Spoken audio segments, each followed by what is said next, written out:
এখন আমরা শিখব যে ডেসিমেলে 3 642x3 তে 3 কিভাবে বের করব। তাহলে দেখো তো এখানে 3 কার কার সাথে যোগ বিয়োগ করলে 3 হয়, বা আমরা যদি 642x3 এর দিকে যদি তাকাই তাহলে খেয়াল করো এখানে কিন্তু -3 রয়েছে, +3 নাই। আমরা যদি +3 থাকতো তাহলে খুব সহজে বের করতে পারতাম, কিন্তু এখানে কিন্তু -3 রয়েছে। তাহলে আমরা যদি দেখি এখানে রয়েছে +6, এরপর রয়েছে -3, তাহলে আমি যদি একটু পরিষ্কার করে লিখি +6 এবং রয়েছে -3, তাহলে যোগ বিয়োগ করলে আমরা বের করতে পারি শুধু 3, মানে পজিটিভ 3। তাহলে আমরা মানটা বের করতে পারি 6 থেকে যদি 3 বাদ দিয়ে দেই তাহলে 3 এর মানটা বের হচ্ছে, তাহলে 4 আর 2 0 দিয়ে দেই, তাহলে ডেসিমেলে 3 এ 642x3 মানটা বের হচ্ছে 1001। এখন আমরা বের করা শিখব ডেসিমেলে 4 তার 642x3 কোডে কিভাবে বের করতে হয়। দেখো এখানে +4 কিন্তু অলরেডি বের হয়ে গেছে, তাহলে ভ্যালুটা বের হচ্ছে 4, তাহলে 0 0 0। তাহলে ডেসিমেলে 4 এর BCD 642x3 তে মানটা বের হচ্ছে 0 1 0 0। এখন আমরা বের করব ডেসিমেলে যদি 5 থাকে তাহলে 642x3 মানটা কিভাবে বের করব। দেখো এই 642x3 তে কোথাও কিন্তু 5 নেই, তাহলে 5টা কিভাবে বের করব। খেয়াল করো 5 কার কার সাথে যোগ বিয়োগ করলে 5 হয় একটু দেখতে হবে। যেমন ধরো 6 আর 2 কত হলো +8। এখন এই +8 থেকে যদি -3টা বাদ দিয়ে দিই তাহলে কত দাঁড়াচ্ছে 5। তাহলে আমরা কোডটা বের করতে পারি 6 আর 2 যোগ করলে 8 হয়, তার সাথে যদি -3টা বাদ দিয়ে দিই তাহলে আমার বের হয়ে যাচ্ছে 5। তাহলে মানটা হলো 1 0 1 1। এটা আমি আবার বোঝানোর চেষ্টা করছি, আরেকবার খেয়াল করো যে এই 5টা ভ্যালুটা কত।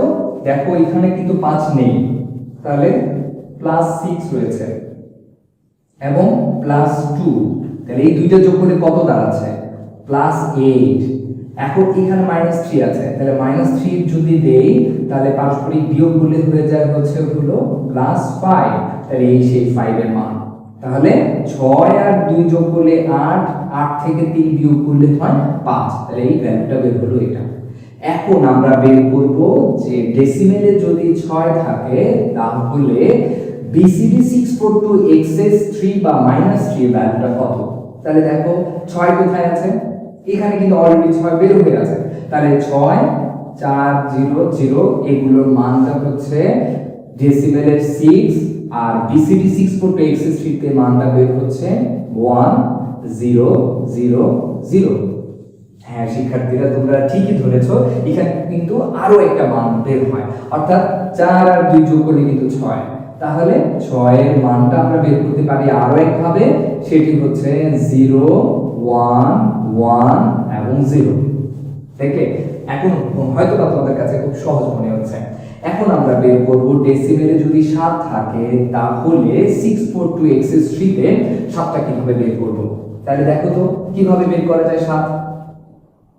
এখানে কিন্তু 7 অনুপস্থিত, তাহলে চিন্তা করো একটু কার কার সাথে যোগ করলে বিয়োগ করলে 7 হয়। তাহলে একটু দেখো +6 +4 হলো কত +10, এখন -3 বিয়োগ করে দিলে কত দাঁড়াচ্ছে +7। দেখে চমৎকার ভাবে হয়ে যাচ্ছে। আমরা বের করতে পারি 6 আর 4 যোগ করলে 10 হয়, 10 থেকে 3 বিয়োগ করে দিলে হয়ে যাচ্ছে 7। তাহলে ভ্যালুটা পাচ্ছি আমরা 1 1 0 1। এখন আমরা বের করা শিখব যে ডেসিমেলে যদি 8 থাকে তাহলে 642x3 তে মানটা কত পাবো। তাহলে 8 কিভাবে বের করব, অলরেডি কিন্তু বের হয়ে গেছে, 6 আর 2 যোগ করলে 8 হয়, তাহলে ভ্যালুটা পাচ্ছি হলো 1 0 1 0। দেখলে কত সহজ করে আমরা বের করতে পারছি। এখন আমরা বের করব ডেসিমেলে যদি 9 থাকে তাহলে বিসিডি 642x3 মানটা কত? তাহলে দেখো তো কার কার সাথে যোগ করলে বিয়োগ করলে 9 হয়, খেয়াল করো, +6 +4 +2, তাহলে হলো কত? +12।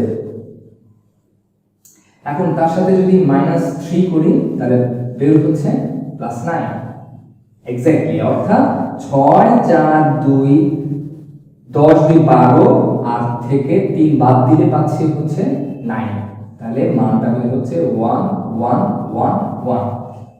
তাহলে শিক্ষার্থীরা দেখলে তো হয়তো তোমাদের কাছে খুব সহজ মনে হচ্ছে, অন্যান্য 8 foot to 1, 7 foot to 1, 5 foot to 1 এবং 2 ফুট টু 1 থেকেও, অর্থাৎ 8 foot to 1, 5 foot to 1, 2 foot to 1 এগুলো ছিল পারস্পরিক যোগ, আর বিসিডি 642x3 টা হচ্ছে যোগ এবং বিয়োগ।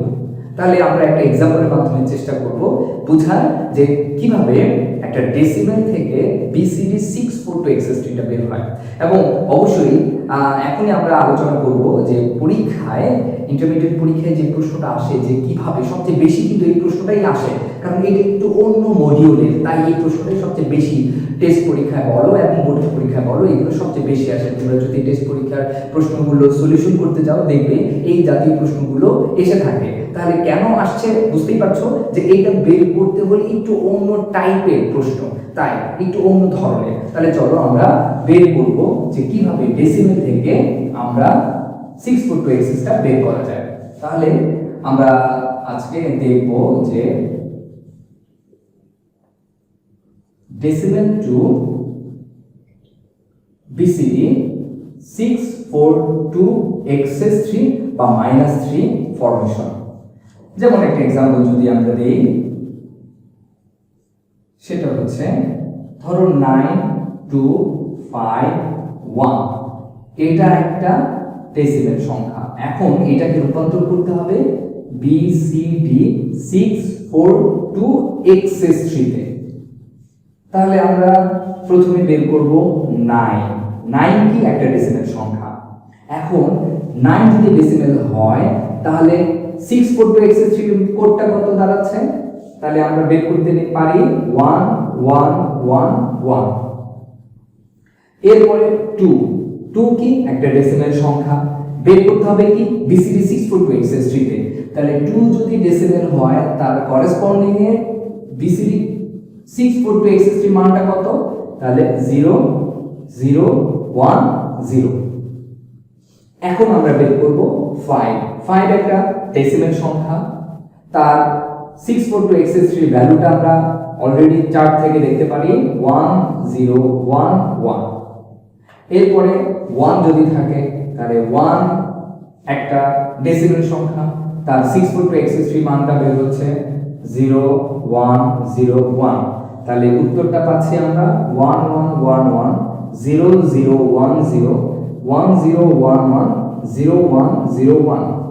এটি হলো বিসিডি 642x3 মান বা 642-3 মান। এখন আমরা আলোচনা করব যে বিষয়টা, সেটি হচ্ছে অবজেক্টিভে আমার তো এই চার্টটা আমার সামনে থাকবে না, তাহলে কোন ট্রিক্সের মাধ্যমে আমরা যে কোনো ডেসিমেল থাকুক না কেন সেটিকে আমরা বিসিডি 642x3 টা বের করব। তাহলে চলো আমরা একটা অবজেক্টিভ প্রশ্ন আমরা যদি রাখি, যেটি ধরো একটা পরীক্ষায় আসছে, তাহলে এই প্রশ্নটা হচ্ছে 396। এটি রয়েছে ডেসিমেলে। তোমাকে রূপান্তর করতে বললো যে এটা বিসিডি 642x3 মান কত। এখন আমার সামনে কিন্তু চারটা রাখা নাই, তাহলে কোন ওয়েতে আমরা এই ট্রিক্সটা খাটিয়ে আমরা উত্তরটা বের করব। তাহলে দেখো প্রথমে এখানে পাচ্ছি 3, তাহলে 3 কোন কোড 642x3, তাহলে এখানে কার সাথে যোগ করে 3 হয়, বিয়োগ করে 3 হয়, তাহলে 6 থেকে 3 বাদ দিলে কত দাঁড়াচ্ছে 3। তাহলে এই 3 এর 642x3 মানটা পাচ্ছি হলো 1001। এখন আমরা বের করব 9। তাহলে 9 এর 642x3 এর মানটা কত দাঁড়াচ্ছে? তাহলে দেখো কার কার সাথে যোগ বিয়োগ করলে 9 হয়। 6 4 10, 10 2 12, 12 থেকে 3 বিয়োগ করলে হয় 9। তাহলে 9 এর 642x3 এর মানটা বের হচ্ছে 1111। এরপরে 6, এটা একটা ডেসিমেল সংখ্যা, তাহলে 6 যদি ডেসিমেল হয় তাহলে 642x3 এর মানটা কত দাঁড়াচ্ছে? যেমন ধরো 6 ও 1 এ 6 0 0 0, তাহলে 6 এর আরো একভাবে হয়, যেমন 4 আর 2 6 0 0, তাহলে এই দুইটার মধ্যে যে কোনো একটা রাখলেই হবে। তাহলে ধরো প্রথমটাই রাখি 1 0 0 0, তাহলে উত্তরটা হচ্ছে 1 0 0 1 1 1 1 1 1 0 0 0। তাহলে এটি হলো আমাদের BCD 642x3 বা -3 এর মান। শিক্ষার্থীরা, তোমাদের সামনে এই পর্যন্ত আমরা BCD কোডের বিভিন্ন ক্যাটাগরি নিয়ে আলোচনা করলাম। হয়তোবা তোমাদের কাছে অনেক বেশি সহজ হয়েছে এবং 642x3টা আরো বেশি তোমাদের কাছে সহজ মনে হচ্ছে। তো আজ এই পর্যন্ত, আগামীতে আরো একটি পর্ব নিয়ে তোমাদের সামনে হাজির হব। তো সেই পর্যন্ত সবাই খুব ভালো থেকো। আর এখনো যারা আমার এই চ্যানেলটিকে সাবস্ক্রাইব করোনি, আর এখনই আমাদের এই চ্যানেলটিকে সাবস্ক্রাইব করে নাও। তো আল্লাহ হাফিজ, আসসালামু আলাইকুম।